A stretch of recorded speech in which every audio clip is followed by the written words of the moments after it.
Good evening, Commissioners.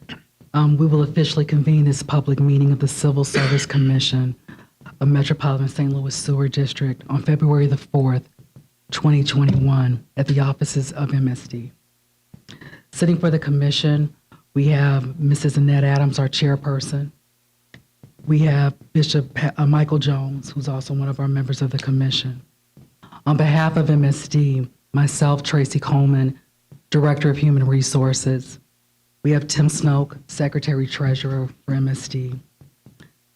Susan Meyer will be in attendance soon, and she's General Counsel for MSD. Todd Oshbacher is with the Office of General Counsel for MSD.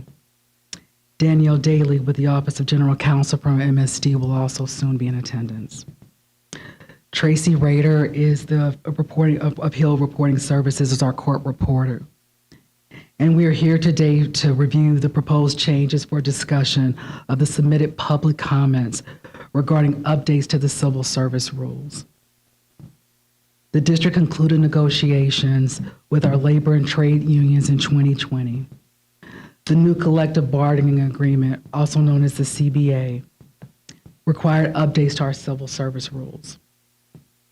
We took an opportunity to also update some existing rules for clarifications for changes in the law and to align with what is our current practices. The proposed changes to the rules were emailed to all district employees on January 5th of 2021. Union business agents were emailed the proposed changes on January 29th, 2021. Public meeting notices were posted on bulletin boards and social media on February 1st of 2021. Public comments were due for this meeting before Tuesday, February the 2nd at 3:00 p.m. Central Time. All comments that are going to be read during this meeting were received prior to the aforementioned deadline. So Commissioners, if you're ready, we're going to proceed with going through the changes for the civil service rules. If I could ask you to turn to page 5 of the civil service document you have in front of you. We're going to start with the first proposed change, which is for the definition of immediate family. That is Rule 1.30, the definition of immediate family. In this particular change, what was deleted was references to living in an employee's household from the prior definition of immediate family. That living in the household was also added to a new definition of relative, which is on page 8, and we'll go over that very soon. What was added to the definition of immediate family were step-grandchildren and step-grandparents to that definition. To that change, we received one comment from SEIU Local 1, and they would like to have added to the definition of immediate family. They want it modified to include domestic partners, including same-sex partners, sister-in-law, brother-in-law, and grandparents of spouse. The district's response to the comment from SEIU is, we are not inclined to broaden the definition of immediate family to sister, brother-in-laws, or grandparents of spouse. MSD does not recognize domestic partnerships, but we do honor spousal relationships regardless of their gender. Does the commission have any comments or clarity they need on the comment from SEIU or the district's position with that? I do not. Okay. I do not. I do not. There was an additional public comment from one person, and they would like for us to include foster children in the definition of immediate family. They want this definition to be expanded to include court-ordered foster children and just notarized current guardianship. The district's response to that is immediate family rule does include court-ordered foster children, but foster children or children under a guardianship created by a notarized document without a court order is not recognized under that definition of immediate family. It must be court-ordered. This interpretation is consistent with the legal requirements that we follow. Are there questions at all about the additional comment about adding foster children and the district's position on that? No. No. So commissioners, I would like you to turn to page 8. On page 8, we are going over the new definition of a rehire. That definition for rehire is an individual who comes back to the district after being separated for 2 years of service. We received one comment from SEIU Local 1. They disagree with granting prior seniority, if someone leaves and returns within 2 years. They believe it unjustly gives seniority rights to an employee who quit. MSD's response to that is that this rule precludes seniority if the individual quit more than 2 years. Returning to the district within the first initial 2-year period, the district believes provides an incentive for skilled workers to return back as a trained employee. It's been an existing practice of the district, and we choose to stay with that. Are there questions that you guys have or comments about the feedback we got from SEIU or the district's position on that? No. No, yes, I do. I do have a Sure. question, but it's probably a side in that I'm assuming that the district is anticipating at least an opportunity for an employee who is left on the good standing and possibly can return. That So is I would imagine that the same doesn't apply to one that is rehired, maybe under questionable, but then you found a reason to rehire, and suddenly it's within that 2-year period. Will they qualify as well for the same? A qualified employee who left in good standing for reasons that may be personal, whatever those reasons were, they were seeking a different opportunity. Because of the investment that we made in those employees, we have always allowed them to come back because we recognize that they were a quality employee. But if this was an employee that left on a different type of term, they would have to qualify through the employment process, and if they didn't, then we would not consider them, or if they had changed, we would consider them. There's a process for that. I'm so sorry. For employees who left, rehires are done for employees that are in good standing. If an employee was dealing with an issue, personal health issue, that's typically the situations where they had to leave, and we absolutely wanted them to come back as a rehire. It's not meant to slight anybody's seniority. It's meant to retain some of the investment we made in their training. Did that answer your question? It does. Yes. Does the status that they return in, if it's different, does it matter at all? They have to be eligible for rehire in order to be rehired. If they're not eligible for rehire, then they won't be rehired. Right. And some things that can make them ineligible is maybe some severe performance or expulsion of some type. Yeah. Excellent questions. Are there any other questions or clarity that the commission needs? Okay. So I would ask you to turn to page 9. The next change is what I had previously referenced before. There's a new definition for the word relative. It adds the definition of relative as an individual living in the employee's household. Are there questions about that? Because we received no public comments about that change. I'm sorry, you said no public comment? We received no public comments I about have that. no question. No question. Okay. So commissioners, if you could turn to page 10 for me. We're looking at the definition of retirement. What was added to the existing definition of retirement was to include individuals that were hired after 2011 who are not eligible for the district's pension plan. We did receive one comment about that. It was from SEIU Local 1.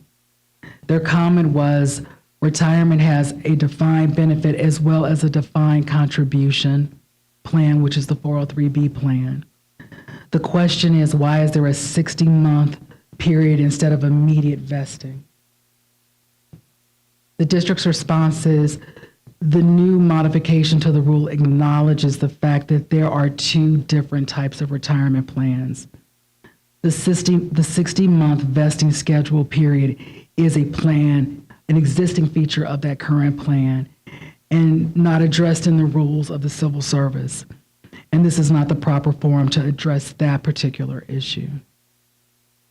Are there questions about the comment from SEIU and the district's response? I have none. No. Thank you. Commissioners, if you could please turn to page 11.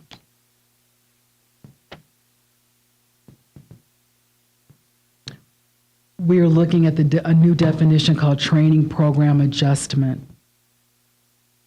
It adds a definition for a training program adjustment for union eligible employees to mean the assignment of a trainee to a new position based on successfully completing a training program. We received one comment from SEIU Local 1, and this comment is not sure why this is being added. The district's response to that is it is added to provide reference in the rules for what is an actual practice. For your personal reference, that practice that we have of a training adjustment is on page 77 in the Civil Service Rules, Rule 13.3. So it defines that practice that we have there and gives definition behind that. Are there questions from the commission or comments about the feedback we received from SEIU? No questions. None at all. Commissioners, will you please turn to page 17? We are referencing Rule 3.3 in the Civil Service Rules, referring to Civil Service Commission meetings. What happened on page 17 is we replaced the word shall with may in the following sentence. Regular meetings may be held on such dates as shall be determined by the commission. SEIU Local 1's comment opposing to the change, they believe that shall is more compelling and may implies permission. MSD's response to that is the use of the word shall indicated commission was required to meet, whether a meeting was necessary or not. The use of the term may allows but does not require meetings. Commissioners, do you have questions about the feedback or the district's position on that comment? No. No. So, Commissioners, I would ask you to turn to page 21.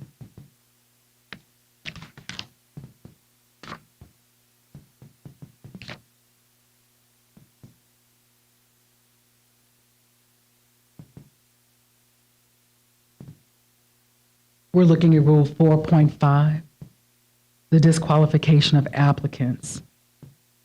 On page 21, there adds a new item to the list of disqualifications from consideration of applicants for employment. When an applicant previously worked for MSD, but in the course of separation, it was agreed that they did not reapply. That was the comment that was added. SEIU Local 1 had feedback, and their comment was they oppose. They're not sure why that wording was added. They didn't think that that was a necessary addition.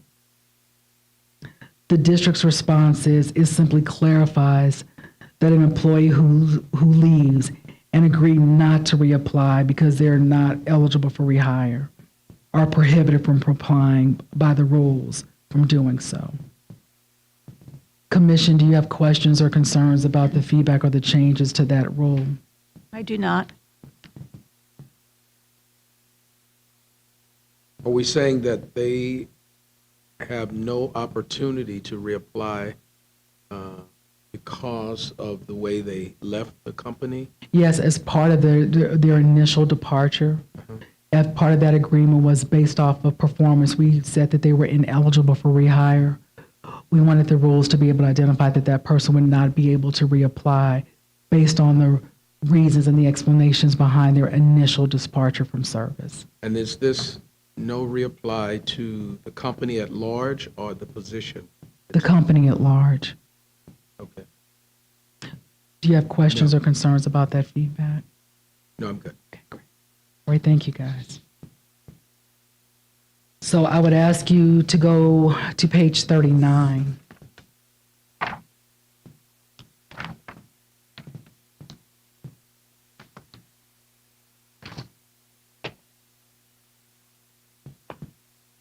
We're talking about Rule 6.2J, filling of vacancies, appointments from rehire. On page 39, it clarifies that a rehire is someone who is separated from service for more than 2 years and is not eligible for a reinstatement. And just for clarity, a reinstatement is an employee that was hired less than 2 years. A rehire is an employee that was hired more than 2 years. SEIU Local 1 had a comment for this. They oppose. They believe it grants seniority to an employee who quit and then returns. MSD's response is like our previous response before for rehire. It's an existing practice. It gives us that return on investment that we invested into their training, into their work experience. And we have always granted that opportunity for employees to come back in less than 2 years and maintain their seniority. Are there questions or comments about that feedback? No. No. Okay. Commissioners, I would like you to turn to page 48.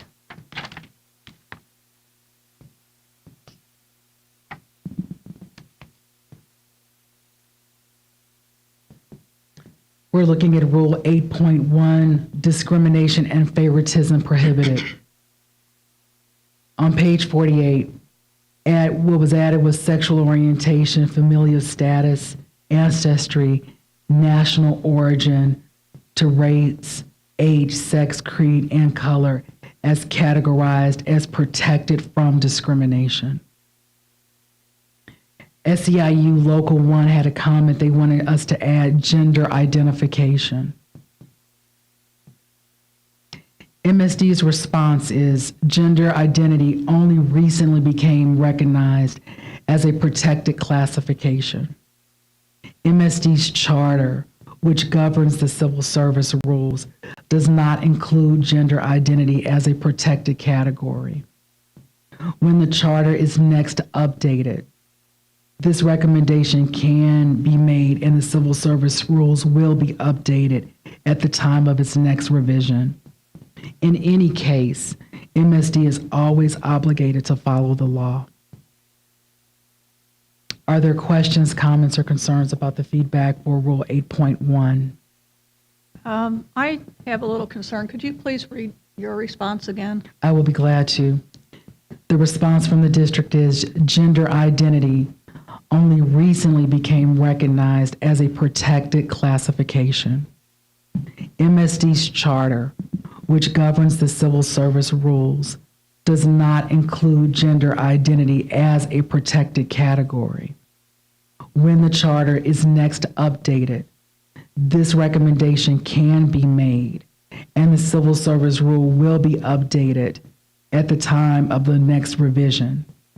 In any case, MSD is always obligated to follow the law.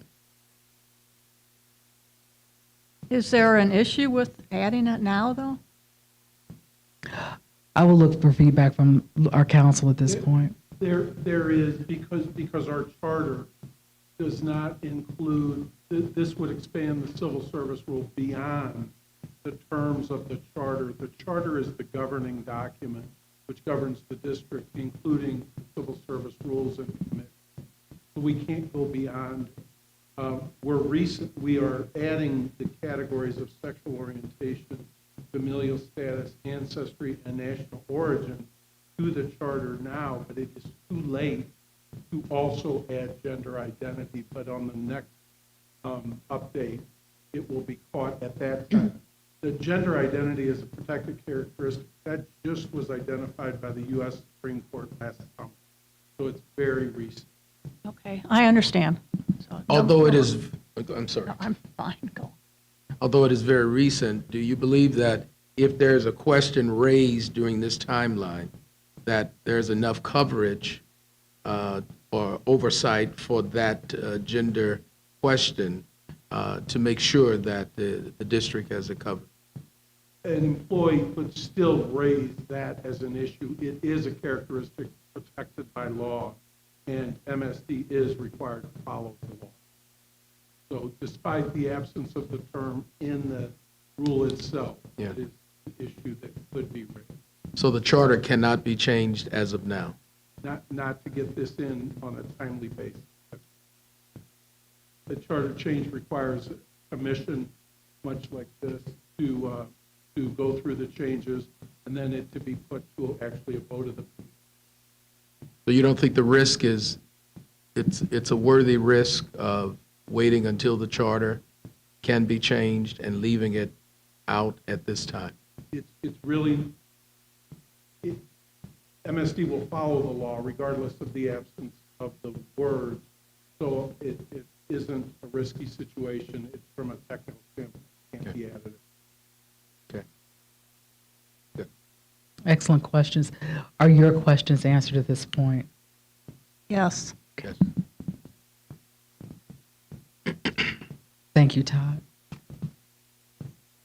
So at this point, I would ask you guys to turn to page 48 and look at Rule 8.2A as an apple, under political activities and political contributions. There is no proposed change to the rule. The existing rule says no employee in classified service shall directly or indirectly solicit, receive, or be in any manner concerned in soliciting or receiving any assessment, subscription, or contribution defined as including money, property, or other items of value for any political party, club, or organization, or any political purpose whatsoever, nor shall any such employee be required to make a contribution under any circumstances for any political purpose. SEIU Local 1 had a comment, and they want us to allow for voluntary political contributions. The district's response is voluntary political contributions by employees are not prohibited by the terms of Rule 8.2A as an apple. There is no need to explicitly state that in the rule. Are there questions, concerns, or comments about that position or SEIU's comment? No question. No. So I would ask you to look at page 52, please.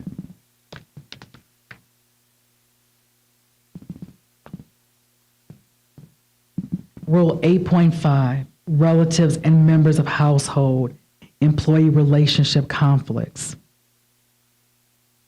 Changes the title of the rule to relatives and members of household to employment relationship conflicts. It adds the term relative throughout the rule so that the rule will read as follows. No person shall be employed in any classified position in which he or she works in regular contact with any member of his or her immediate family, a relative or a person with whom he or she resides. Portion 8.5 of that rule further provides without any proposed modification other than adding the term relative. No person shall be employed in any classified position in the Human Resources Department, while any member of his or her immediate family, a relative, or a person with whom she resides is in the employ of the district. And no person shall be employed by the district while any member of his or her immediate family, a relative, or a person with whom they reside is employed in the district's Human Resources Department. We received 3 public comments about this. The comments are as follows. I feel this rule should be revisited and removed from the civil service rules. This rule should be omitted. This rule should be removed. A person should be allowed to be employed in the district's Human Resources Department, even though they have a member of their immediate family, a relative, or a person with whom they reside, is employed at the district. MSD's response to that is internal auditors support that current version of the rule. Are there questions or concerns about the comments or the changes to the rule? No. No. Please turn to pages 52 through 53. We're looking at Rule 8.6. Again, that's Rule 8.6 on pages 52 through page 53. on attendance and reports of absences. What is being deleted is the reference to leave being earned in payroll because it actually accrues during the change in practice, effective as of January 2021, where vacation and sick leave accrue annually at the beginning of the benefit year. There were no public comments to that change of the civil service rules. Commissioners, do you have any questions or concerns about that change? No question. No. I would also ask you to look at Rule 8.7 on page 53. The employee contact information. Employees must keep up-to-date contact information with the Human Resources Department.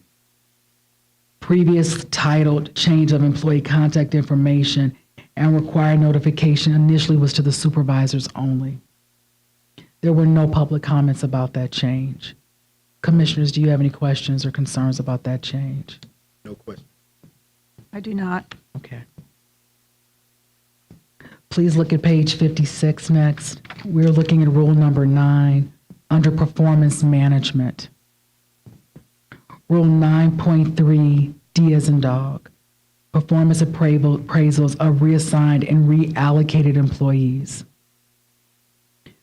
This new section clarifying the existing practice that allows that employees, subject to reassignment or reallocation shall be appraised annually following the date of the reassignment or the reallocation. There was one comment to that from SEIU Local 1. They oppose. They do not understand why this is being added, appraisals. The district's response is the new rule clarifies what has been the practice and at times what has sometimes been challenged unsuccessfully. So we have always had this practice and it's been challenged at some point in time for that review to happen at the reallocation date. And this rule is now just clarifying that. Are there questions or concerns about the changes or the commentary given from SEIU Local 1? I want to look at this one more time. Yes.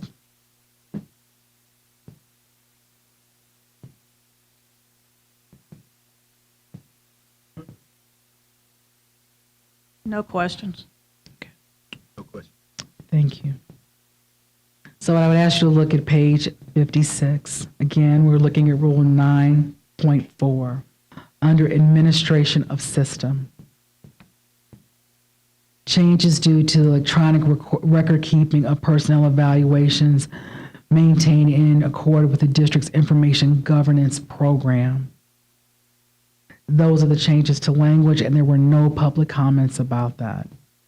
Do you commissioners have questions or concerns about that particular change? No question. No. So please look at Rule 11. That is on page 65.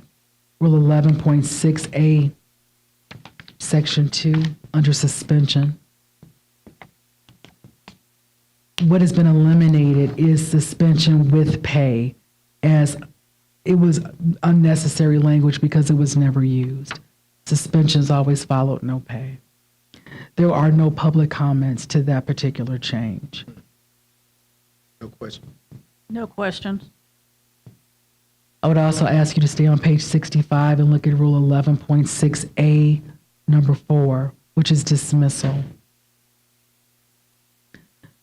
As one of the potential grounds for dismissal, changes to bringing weapons onto district property, to unauthorized possession of a weapon on district property, to be consistent with the district's workplace violence protection policy and Missouri law. That was the change that was added, and there was no public comments for that change. Commissioners, do you have questions or comments? No questions. No question. Well, I would ask you to look at page 67 and 69. That is Rule 11.6B8 and .18. What has been deleted is word harassing as one of the types of conduct subject to discipline under Rule 11.6BA, and adds a new separate ground for disciplinary action under subsection 18, prohibiting harassing behavior as follows. Behavior or conduct that constitutes harassment, discrimination, or retaliation of any kind, or is otherwise in violation of the district's equal employment opportunity and workplace harassment policy. There were no public comments to that change. No question. No questions. Thank you. Please turn to page 73. We are looking at Rule 12.3, letter B as in boy, under interpretation of job descriptions. This change, job description shall be descriptive of the nature of work, deletes the term definitive. There were no public comments about that change. Okay, no question. No questions. Please turn to page 77. We are looking at Rule 13.3. Under payment of compensation. It includes training program adjustments as the type of employment action warranting a salary adjustment effective at the beginning of the pay period in which the action takes effect. It also makes clear that performance review dates may be modified in connection with any reallocation or demotion in addition to existing promotions or transfers. We did receive a public comment from SEIU Local 1. Their comment is they disagree with changing compensation upon reallocation or demotion. MSD's response is as follows. The rule change simply addresses the timing of salary adjustments and performance review dates and clarifies our existing practice. Modification does not address compensation upon demotion. Reallocations allow for compensation adjustments. Are there questions or concerns about Rule 13.3 and the changes or the public comment from SEIU? No question. No questions. Commissioners, please look at pages 78 through 88. We're going to be focusing on Rule 13.4. May I ask on Rule 13.2, it has employees and scratched out, and it has appointment. Does that apply at all? I'm sorry. On page 76, going back to the last statement, it has in the title, compensation of temporary employees is scratched out and appointments, and I don't know if that applies at all to this. Are there any changes that? It does not. That was literally grammatical, so that's not affecting the content of that particular rule. But I do thank you for bringing that to our attention. Thank you. So Thank you, Commissioner Jones. Yes, we're on Rule 13.4. That is pages 78 through 88. And what has been added is it adds employees in pay schedule BT to various rules regarding pay, including entrance pay rates, overtime pay rates, etc. SEIU had a comment for that. Their comment is they need to add that B schedule has been removed and steps 1, 2, and 3. B schedule has removed steps 1, 2, and 3. The new starting rate of the step is 4, and that's one of the things that was negotiated in our union negotiations. MSD's response to that is that does not need to be addressed to this level of detail in the civil service rules. It is outlined in the collective bargaining agreement, but we don't feel that that level of detail needs to be in the civil service rules. No question. Are there questions or comments about that feedback or the changes that we've made to the rules? I'm just a little confused. Yes. Would you mind repeating? Not at all, of course. You union person's question and. The union person, one of the things that happened in negotiations was there were 6 steps. And what they wanted people to do was start at step 4 versus starting at step 1. Part of the union negotiations was we agreed to that. And that's outlined in the CBA in some detail. They want the details of that plan laid out in the civil service rules. The rules do go into details about salary, but usually not to that level. And that's why our position is we don't want to add that level of detail to the civil service rules. Okay. I It is in the understand. CBA, and we want to keep it in the CBA at this particular point. No more questions. I'm sorry, it is in the CBA, and our preference is to keep it in the collective bargaining agreement, not to add it to the civil service rules. Questions, commissioners? No question. No All questions. right, thank you for your questions, Mrs. Adams. Okay. So I would ask you guys to look at pages 84 through 85. We're looking at Rule 13.5B as in boy. That's Rule 13.5B as in boy. Working hours and overtime. What was added was failure to report all hours worked or performing work without prior approval as grounds for discipline. There was no public comment about that particular change. Are there questions or concerns? I have no about that? questions. No question. Moving on to page 86, Rule 13.5E as an elephant, calculation of overtime. Deletes requirements that the department head must authorize all overtime. Other provisions of rules and overtime policy require authorization for overtime. Are there questions because there was no public comment about that particular change? No questions. No question. Also on page 86, we're looking at Rule 13.5, G as in girl, monitoring overtime work. Each department shall monitor overtime work. That is the change. And there was no public comment to that change. No questions. No question. On pages 87 through page 88, we are looking at Rule 13.5, I as an igloo, standby pay. Delete section of rule regarding discipline for failure to appear for standby duty already covered in Rule 11.6.b. And there were no public comments to that particular change. No questions. No question. Please turn to pages 89 through 90. We are looking at Rule 13.6B as in boy on floating holidays.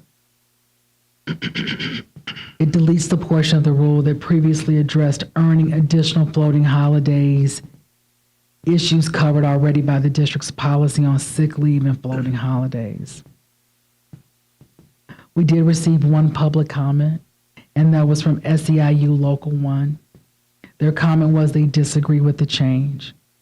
They believe that the contract maintained the current language and the district should not be able to change a policy for the benefit that is bargained. The district's response is there is no change by deleting that detail from that rule. Earned floating holidays is properly covered by the policy. So there's been no impact to what was negotiated. It's just being deleted from that particular section. Are there questions or concerns about the feedback that we received from that change in the civil service rules?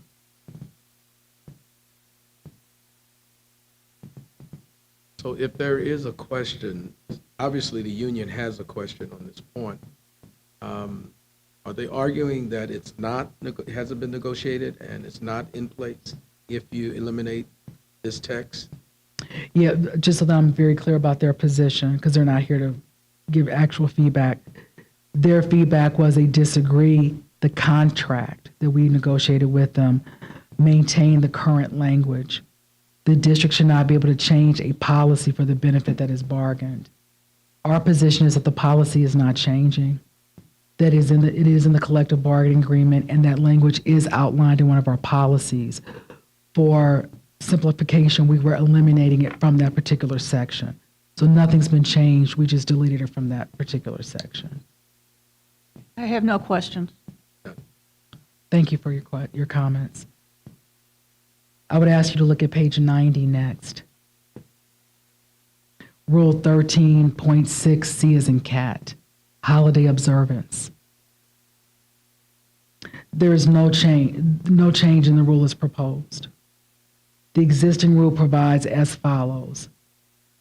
Holidays listed in A above, which fall on a Sunday, shall be observed on the following Monday, and those which fall on a Saturday shall be observed on the preceding Friday, unless other arrangements are approved by the executive director. SEIU Local 1 had comments. They believe that we need to modify for shift and weekend work to day on which the holiday actually falls. The district has a response for that, and there is no change proposed in the existing there is no change proposed. And the existing language tracks language in the collective bargaining agreement with Local 1. There is a side letter agreement with the unions that allows that practice proposed by Local 1. So Local 1 guys had shift work in negotiations because of some of their shift weekend work. They wanted the holidays to fall slightly different. We agreed. That is outlined in the CBA. It is also outlined in the side letter that is with the CBA. We did not believe that that additional language had to be added to the civil service rules, which covers more than just those employees in the union. Are there questions or concerns about that particular change? No questions. No question. Okay. I would ask you to turn to page 93. We're going to look at Rule 14.1, A as in apple. Vacation leave and general provisions. We're deleting provisions allowing the appointing authority to withhold vacation leave at his or her discretion, and instead replaces it with a provision that says vacation schedules shall be established by the appointing authorities. There are no public comments to that particular change. Commissioners, do you have any questions or comments about that change? No questions. No question. Please look at pages 93 and 94. We're looking at Rule 14.1B as in boy, computation of vacation leave.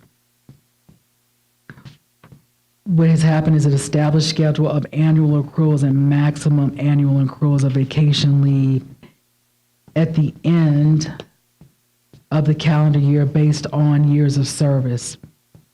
Changes prior monthly rate to accrual of to an accrual of an annual accrual.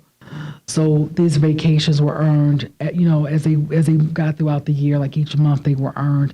Now they're getting all of their accumulations at the beginning of the year, which prompted that change to the language. There were no public comments about that particular change. Do you have questions or concerns about the changes that you've seen?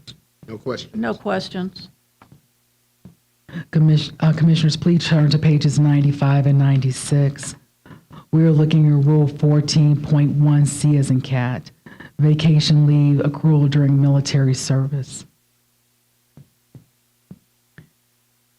We're maintaining existing practice of accumulation of vacation leave during a period of active military service, subject to vesting requirements, completion of initial probation period in the case of new employees, and elapsing 1 day upon the return of military service from all others. There were no public comments about that change. Are there questions or concerns that you have about that particular change for military? No question. No questions. Please look at page 96 at Rule 14.1D as in dog, restrictions on granting vacation leave, regularly scheduled vacation leave. What has been eliminated is the requirement that regular scheduled vacation leave may only be taken in increments of 1/2 or whole work days. There were no public comments about that change.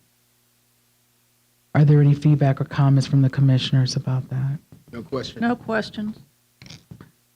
Commissioners, please turn to page 97.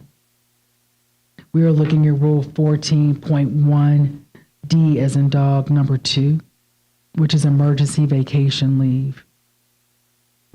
What's happening is it increases the amount of emergency vacation leave that can be taken in 1 year from 32 hours to 40 hours for employees eligible for shift differentials. Maintains that other employees are eligible for 22 to 1.5 to 24 hours of emergency vacation leave, depending on the employee's pay schedule. There were no public comments about that change. Do the commission have any questions or comments? No questions. Please turn to page 97. We are looking at Rule 14.1D, number 3, hourly increment of vacation leave. Continues the existing practice to hourly increment vacation leave and adds that after an initial hour, such leave may be taken in 0.1 hour increments.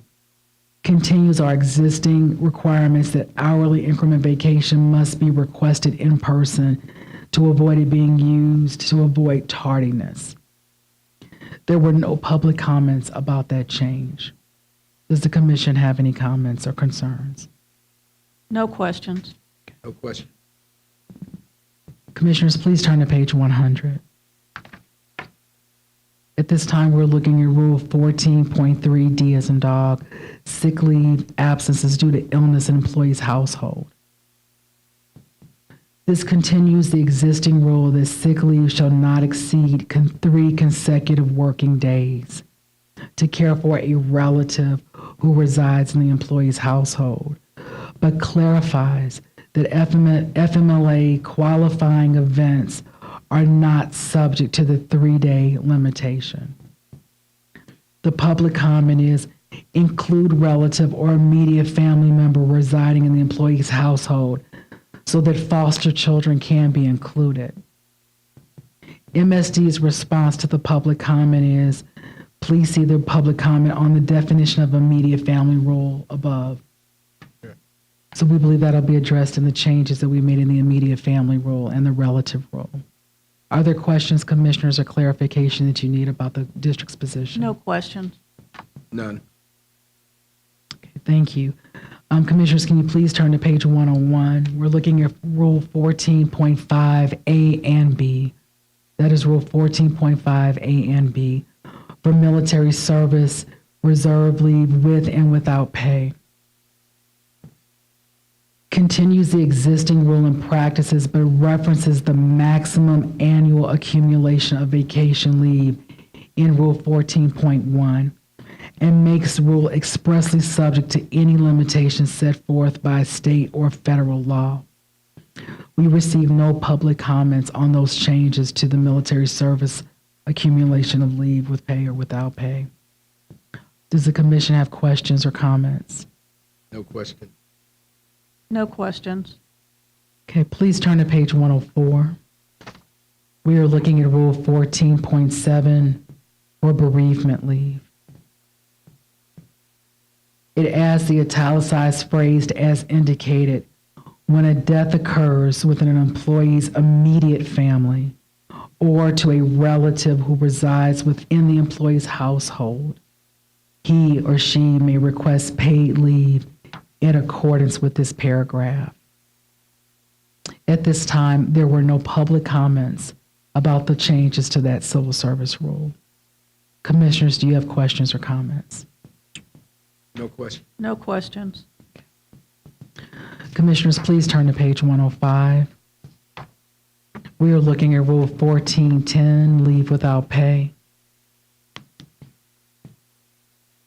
It continues the existing rule that the appointing authority may grant employee leave without pay for 28 consecutive days, but makes clear the existing practice that such leave is only available after all other FMLA and paid leave has been exhausted. There were no public comments about that change. Commissioners, do you have questions or comments about that change? No questions. No question. I would ask you to look at page 107. Rule 14.12 regarding FMLA leave. What was added was language to conform to the legal requirement that FMLA leave be made available to individuals to provide assistance to a spouse, a son, a daughter, or a parent who is on or called to active military duty status. There were no public comments about that change. Does the commission have questions or concerns? No questions. None at all. And the last one for the evening is, please turn to page 108. We're looking at Rule 1414 under bonding leave. Page 108, 1414. This new provision allowing those eligible for receiving FMLA leave to care for a newborn or a newly adopted or foster child to qualify for paid bonding leave to the extent allowed by the district's new bonding leave policy. We received no comments for that particular change. Does the commission have questions or concerns? I have no questions. None at all. Great. Commissioners, on behalf of Metropolitan St. Louis Sewer District, we sincerely thank you for your time. This concludes our review of the recommended changes and public comments. The commission will now review the proposed changes to the rules and then make recommendations on the changes to be adopted by the MSD Board of Trustees by ordinance. This meeting is adjourned. Thank you. Thank you again. Thank you.